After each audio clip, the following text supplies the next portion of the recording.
In the vastness of deep space, humanity had always wondered if we were alone. That question was answered on a quiet Tuesday morning when every screen on Earth flickered to life simultaneously. The message was brief, but its implications would forever change our understanding of our place in the cosmos. I was just another government analyst, buried in the endless maze of the Pentagon's corridors, when the first transmission came through. Most people thought it was a prank or a sophisticated hack at first. But I knew better. The mathematical sequences embedded within the signal. They were unlike anything we'd ever seen. They spoke of technology centuries beyond our comprehension. The message itself was deceptively simple. Your species has been noticed. Assessment begins. Those 6 words sent shockwaves through every major government, military installation, and scientific institution across the globe. Within hours, our deep space monitoring stations detected movement at the edge of our solar system. Massive objects, artificially constructed, pushing against the very fabric of space-time. As one of the few experts in synalinguistics and advanced signal processing, I found myself suddenly thrust into the heart of humanity's first contact scenario. But this wasn't the optimistic meeting of civilizations we dreamed about. The Galactic Empire, as we came to know them, hadn't come with offerings of peace or technological advancement. Their fleet's formation spoke of military precision, and their communications carried the cold efficiency of a bureaucracy that had classified and cataloged thousands of species before us. What truly chilled me to the bone wasn't their overwhelming technological superiority. It was their complete disinterest in communication. They treated Earth like just another data point, another checkbox in their vast cosmic census. The Empire's probes began appearing in our atmosphere, systematically scanning our cities, our military installations, our resources. They paid no more attention to our attempts at communication than we would to an ant colony being surveyed for a new highway. But they made one critical mistake.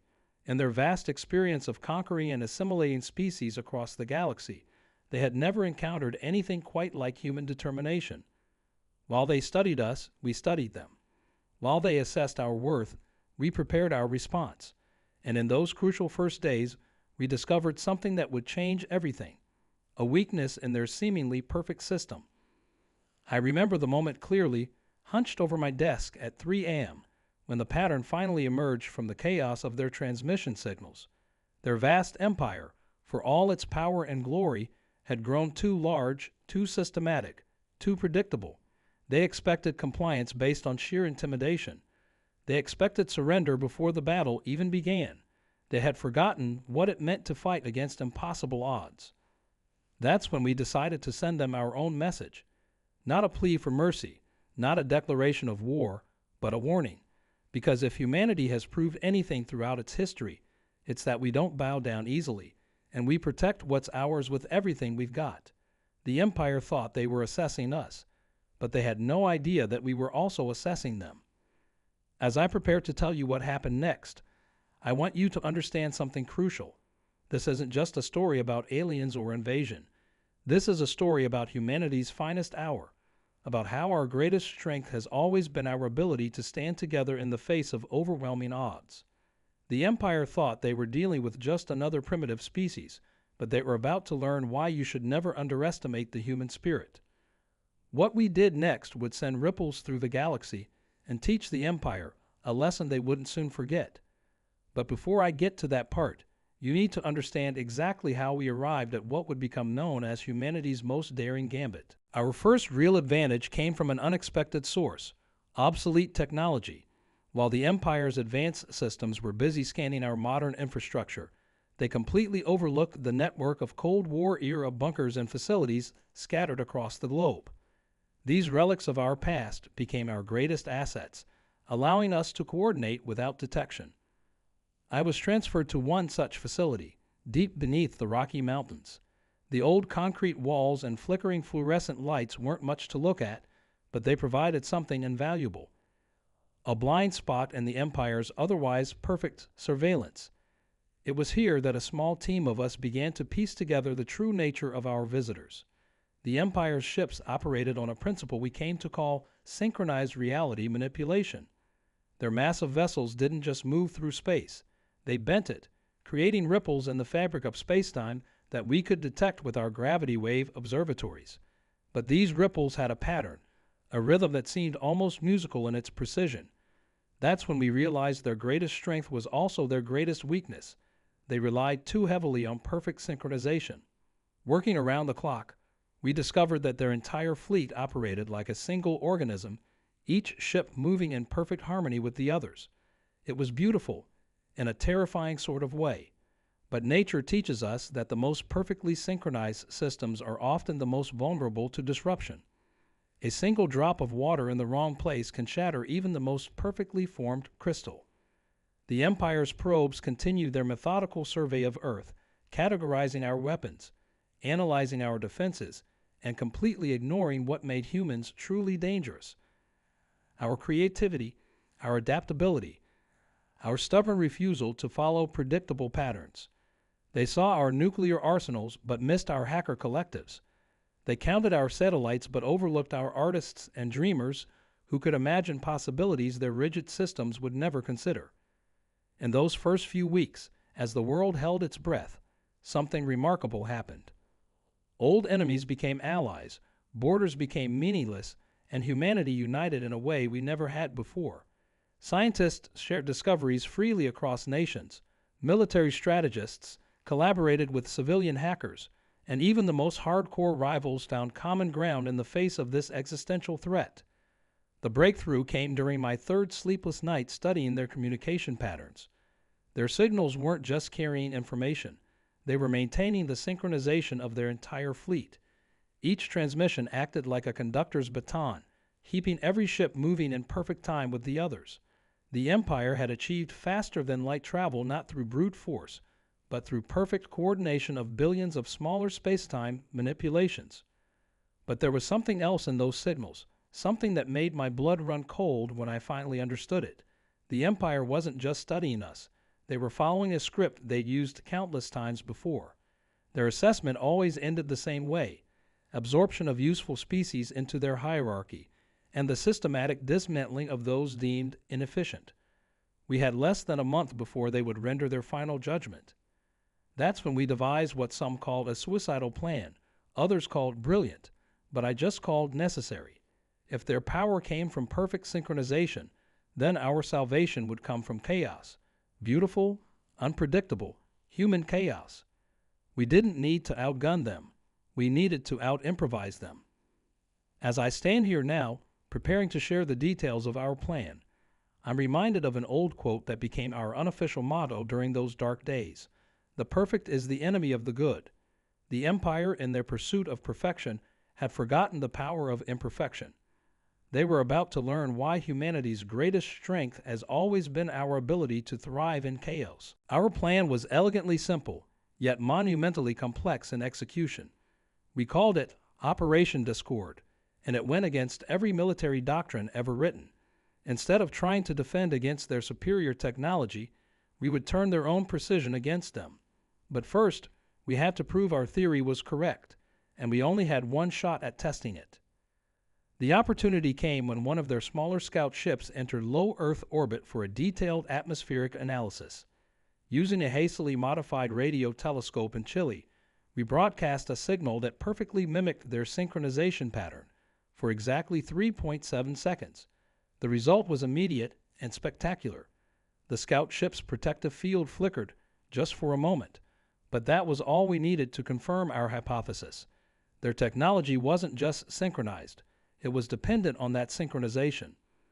What followed was the largest coordinated effort in human history. Every radio telescope, cell phone tower, and satellite dish on Earth was reprogrammed for one purpose. We weren't trying to communicate anymore.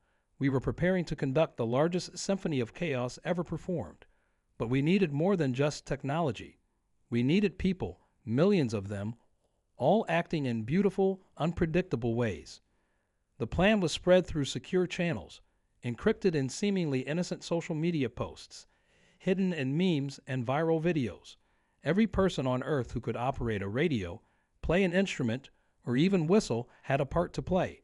The Empire's ships continued their methodical survey, oblivious to the storm we were about to unleash. 3 days before their scheduled judgment, we detected their fleet beginning to move into their final formation. Massive ships, each the size of a small moon, arranged themselves in a perfect geometric pattern around our planet. From our bunker, we watched as their energy readings began to build. Whatever they had planned for Earth, it was about to begin. I remember standing in our command center, surrounded by banks of outdated computers and hastily assembled transmission equipment. My hands were shaking as I typed in the final calculations. If we were wrong about any of this, Earth's first unified act of resistance would also be its last. The weight of that responsibility felt like a physical presence in the room. The countdown began. Across the globe, people gathered around radios, phones, and any device capable of broadcasting. The Empire's ships pulsed with energy, their synchronized fields creating patterns of light visible even in daylight. They were beautiful and terrifying, like angels of death waiting to pass judgment. At T-1 minute, our deep space monitors detected the beginning of their final assessment sequence, the same sequence they'd used to categorize and process countless civilizations before us. Their ships began to pulse in unison, building to what we assumed would be the moment of our planned absorption or elimination. 30 seconds. The atmosphere itself seemed to vibrate with the energy of their synchronized fields. Emergency broadcasts worldwide switched to standby mode. Every electronic device on Earth was about to become part of humanity's greatest act of defiance. 10 seconds. In our bunker, screens lit up as stations around the world reported ready status. Amateur radio operators, concert halls, stadium sound systems, even church bells, all waiting for the signal. The Empire's ships reached peak synchronization, their energy readings off the charts. 5 seconds. I took a deep breath and looked at the final authorization key. Everything we were about to do violated the laws of physics as they understood them.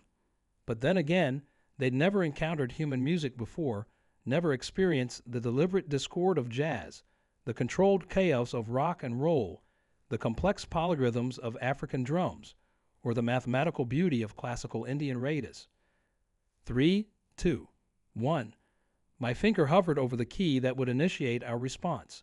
The Empire was about to learn why humans had always been terrible at following the beat, but amazing at making something beautiful out of chaos. I pressed the key, and for a single heartbeat, the world fell silent. Then, everything happened at once. Millions of signals erupted from Earth's surface, a cacophony of sound, music, and electromagnetic waves, each deliberately out of sync with the others. Opera singers hit high notes alongside heavy metal guitarists. Classical orchestras played counterpoint to indigenous drums, and quantum computers broadcast mathematical sequences that were deliberately, beautifully wrong. The effect on the Empire's ships was instantaneous and devastating. Their perfect formation wavered as our discord disrupted their synchronization. Light rippled across their hulls like oil on water as their fields struggled to maintain coherence. We had them. But then something unexpected happened. As their primary ships began to destabilize, a new signal cut through our carefully crafted chaos. It was different from anything we detected before, not the rigid patterns of the Empire, but something else, something almost human. Warning lights flashed across our control panels. A subset of the Empire's fleet was adapting, learning from our discord and incorporating it into their own patterns. They were evolving, something their rigid protocols shouldn't have allowed. That's when we realized the terrifying truth.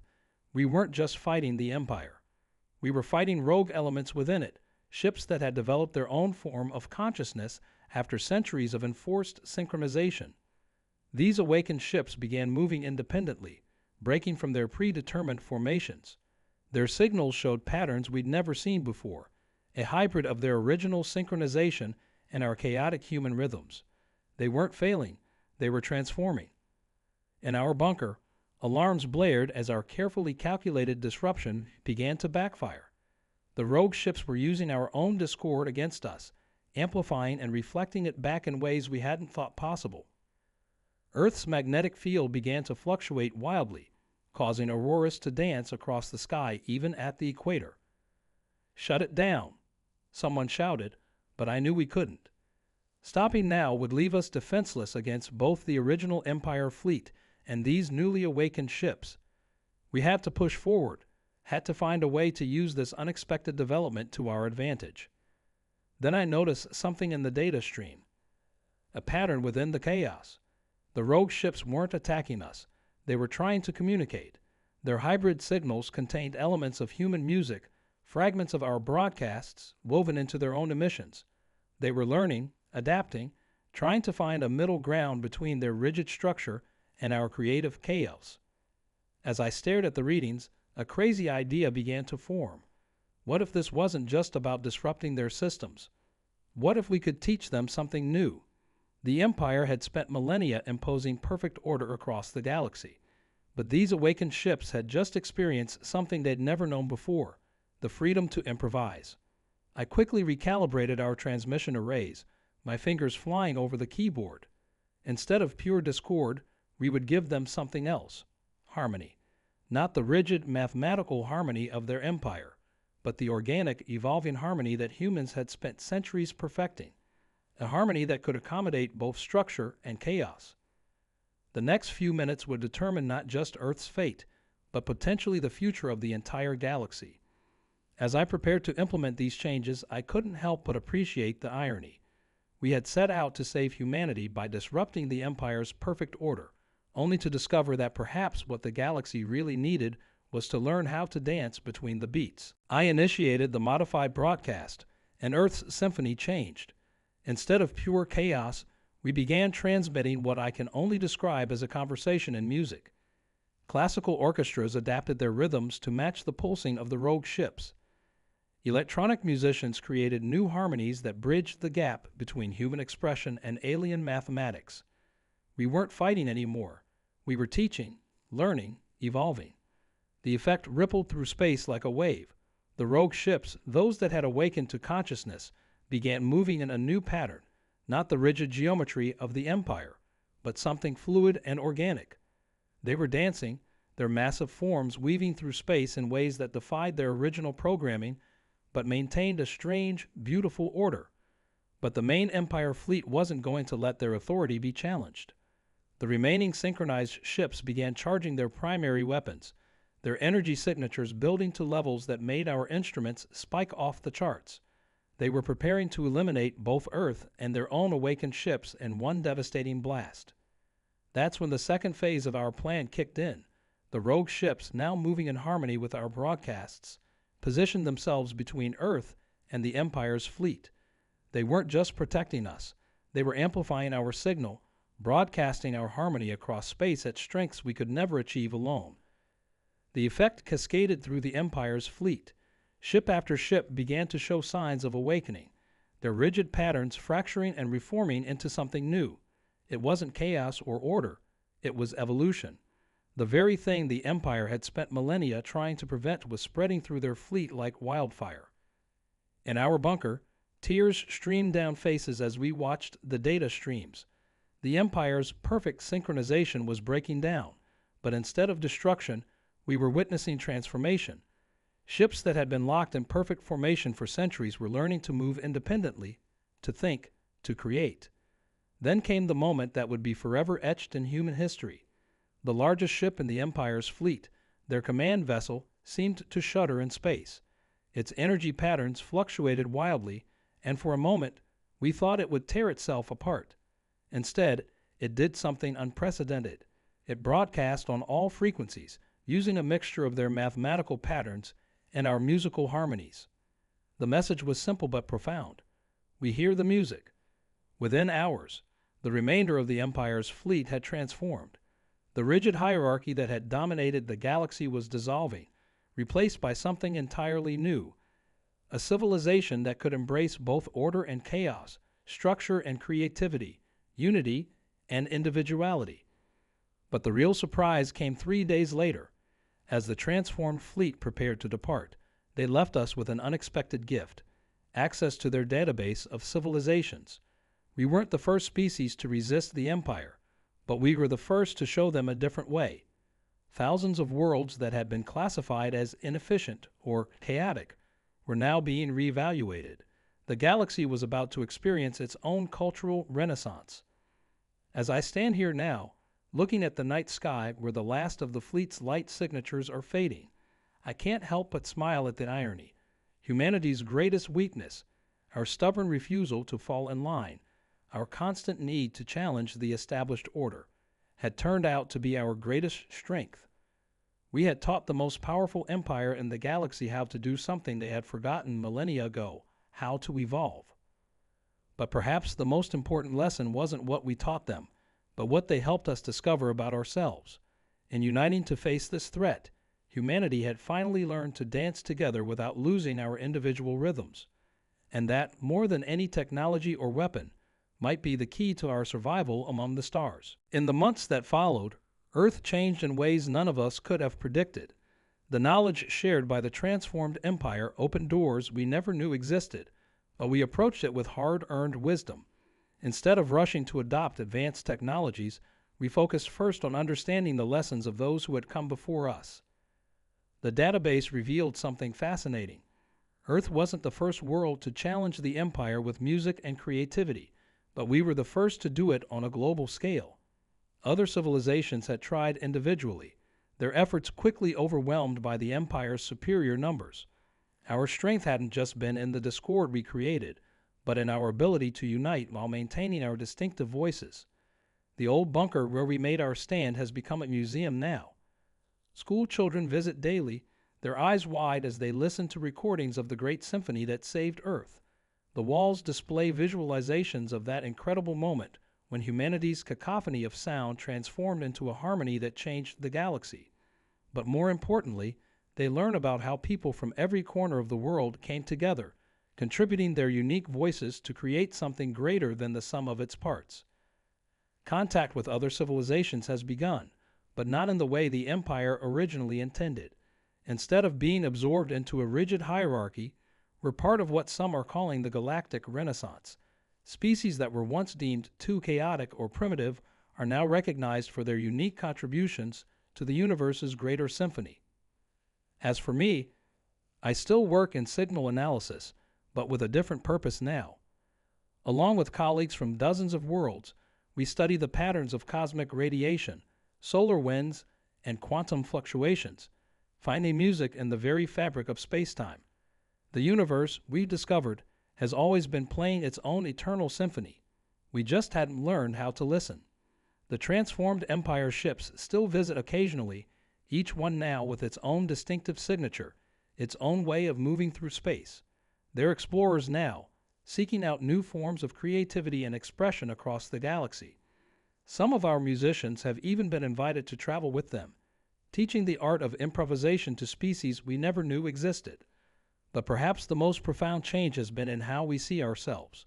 The day we faced extinction, humanity proved that our greatest strength lies not in our technology or our weapons, but in our diversity, our creativity, and our ability to find harmony in our differences. We learned that sometimes the most powerful act of resistance is simply refusing to be standardized, refusing to sacrifice what makes us uniquely human. Last week, I visited my old office at the Pentagon, now transformed into a center for interstellar cultural exchange. On the wall hangs a simple frame containing the first message we ever received from the Empire. Your species has been noticed. Assessment begins. Below it, written in every human language and several alien ones, is our response. Assessment completed.